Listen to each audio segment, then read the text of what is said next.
Today దేశంలో ఉండే పూజారులు కానీ హిందూ మత పెద్దలందరూ కూడా గగ్గోలు పెడుతున్నారు.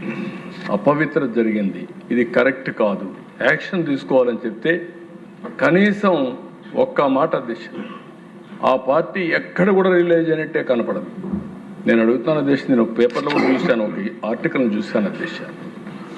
ఏదో యేసు ప్రభువుకి అన్యాయం జరిగిందంటే అపాలజీ చెప్పారు.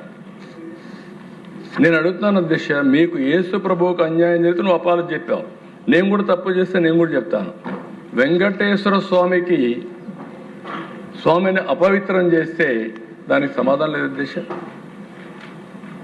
ఇది డెలిబరేట్గా చేసింది అవునా కాదా అని అడుగుతున్నాను అధ్యక్ష, సమాధానం చెప్పండి. ఇది మీరు చూస్తే అధ్యక్ష, ప్రభువా క్షమించు, ఇది యేసు ప్రభువు జరిగిన అన్యాయం.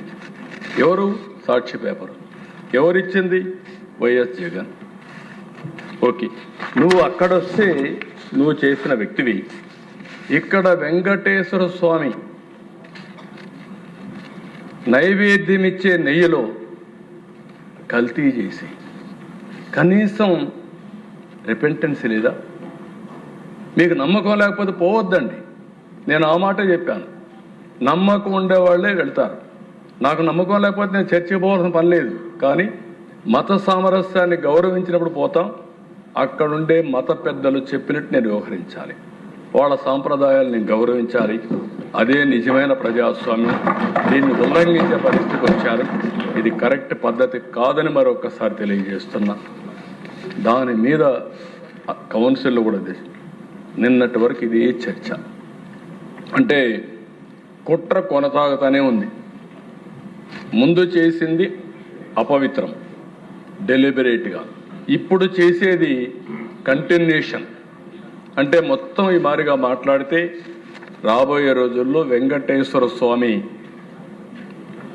పవిత్ర తగ్గిస్తాం, ప్రభావం తగ్గుతుంది అనుకుంటున్నారు. కానీ ఇటీవల కాలం నేను చూశాను అధ్యక్ష, ఆంధ్రప్రదేశ్లో దేవాలయాలకి ఒక 50% 75% పెరిగారు. అన్ని టెంపుల్స్కి ఎక్కువ వచ్చే పరిస్థితికి వచ్చారు. ఎవ్వరు ఏమీ చేయలేరు. ఇలాంటి అపవిత్రం చేయాలనుకుంటే వాళ్ళనే ప్రజలు చూసుకుంటారని చెప్పి కూడా నేను మీకు తెలియజేసుకుంటూ, ఇలాంటి వాళ్ళని నేను ఒకటే కోరుతున్నాను అధ్యక్ష, మనందరం కూడా ఆలోచించాల్సిన అవసరం ఉంది. నేను ప్రజలందరూ కూడా విజ్ఞప్తి చేస్తున్నా, రాజకీయాల్లో కొన్ని విలువలు ఉండాలి. నేను ఆ విలువలను కాపాడడంలోనే మనం ముందుకు పోవాల్సిన అవసరం ఉంది. ఈ విషయం ఒక పక్క ఉంటే అధ్యక్ష, మనకు సవాళ్ళు ఎట్లుంటాయంటే కొన్ని మనకు తెలిసి వస్తాయి, మనం చేసుకుంటూ వస్తాయి. కొన్ని ఎక్స్టర్నల్ ఫ్యాక్టర్స్ కూడా ఉంటాయి. ఈరోజు మీరు ఒకసారి చూస్తే జియో పొలిటికల్ సిచ్యువేషన్ మనం